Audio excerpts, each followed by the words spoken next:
154 জন ব্যক্তি শুধুমাত্র কোটা পুনর্বিন্যাস কিংবা বিন্যাসের বিষয়টি সামনে নিয়ে এসে হাইকোর্টে রেজিস্ট্রেশন রায় করে।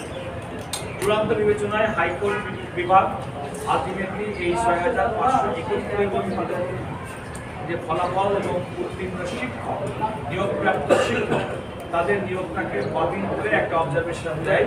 সেটা হচ্ছে 2024 সালের পরিপত্র অনুযায়ী কোটার ভিত্তিতে পুনরায় তাদের ফলাফল প্রকাশিত। তার বিরুদ্ধে সরকারের পক্ষ থেকে প্রাথমিক এবং গণশিক্ষা অধিদপ্তর এবং সংযুক্ত শিক্ষার্থীদের পক্ষ থেকে আরও বেশ কয়েকটি লিড পিটিশন আমরা সুপ্রিম কোর্টে আবেদন করি। জনাব সালাউদ্দিন দোলন বাংলাদেশের চাকরি সংক্রান্ত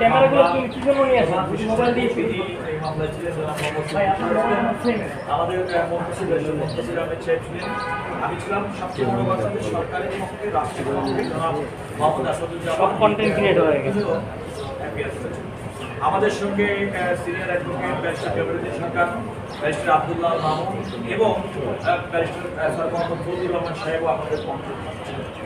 আমরা আদালতকে প্রাথমিকভাবে যে কথাটি বলেছি সেটি হচ্ছে 2019 সালে যে নিয়োগের যে নীতিমালা সেই নীতিমালা অনুযায়ী ইতিমধ্যেই বিভিন্ন জায়গায় সারা দেশে নিয়োগ হয়ে গেছে। সুতরাং যেহেতু এই নিয়োগটা একটা চলমান প্রক্রিয়া, সুতরাং তারা এই বিধিমালা অনুযায়ী এই নীতিমালা অনুযায়ী নিয়োগ পরিচালিত হবে।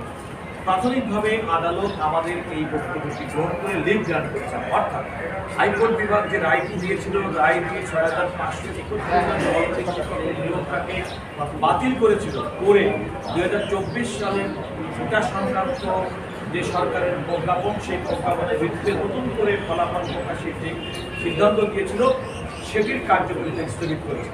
এর ফলে এই ৬,৫৩১ জন শিক্ষক যারা চূড়ান্তভাবে নির্বাচিত হয়েছিলেন এবং যারা যোগদানের অপেক্ষায় ছিলেন তাদের যোগদানের ক্ষেত্রে আর কোনো আইনগত বাধা রইল না।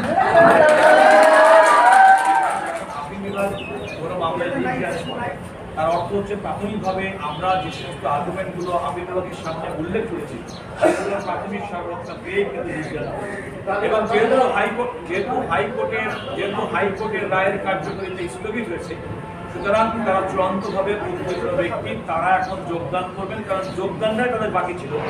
এই যোগদান উপলক্ষে ফাইনালি সিলেকশন হওয়ার পরে তারা বিভিন্ন জায়গায় কর্মরত ছিল, সমস্ত কর্ম থেকে তারা কিন্তু অবসর গ্রহণ করে কিংবা পদত্যাগ করে শুধুমাত্র এই চাকরিতে যোগদান করার জন্য তারা সকলের উপস্থিত ছিল। আর আপনি যে কথা বললেন, আর আপনি যখন শুনানি হবে শুনানি হবে তখন সেই বিষয়গুলো আসবে। আর আমরা সেই বিষয়ে যারা সরাসরি ধরুন আমাদের হচ্ছে মানুষ গড়ার কারিগর, যেহেতু আমরা এই মামলাটি মূলত পেশাদারিত্বের চেয়ে বরং তাদের চাকরি তাদের মানবিক বিষয়টাকে বিবেচনা করে সালাউদ্দিন দোলন সাহেব বলেছেন, আমরা প্রত্যাশা করব এই শিক্ষকরা যারা নিয়োগপ্রাপ্ত হবেন তারা প্রকৃতপক্ষে এই মানুষ গড়ার কারিগর হবেন। বিশেষ করে 5ই আগস্টের ছাত্র জনতা বিপ্লবের পরে বাংলাদেশের যে নতুন স্বপ্ন, নতুন বাংলাদেশের স্বপ্ন আমরা দেখি, আমরা মনে করি আগামী দিনের প্রজন্মের মধ্যে এই স্পিরিটটা, আমাদের এই জাতীয়তাবোধ, আমাদের এই সত্তা, আমাদের নিষ্ঠা, আমাদের পারদর্শিতা এবং ন্যায়নীতি, ন্যায়পরতা সমস্ত বিষয়গুলো তাদের শিক্ষাদানের মাধ্যমে তরুণ শিক্ষকদের মধ্যে থেকে প্রতিস্থাপিত করবেন।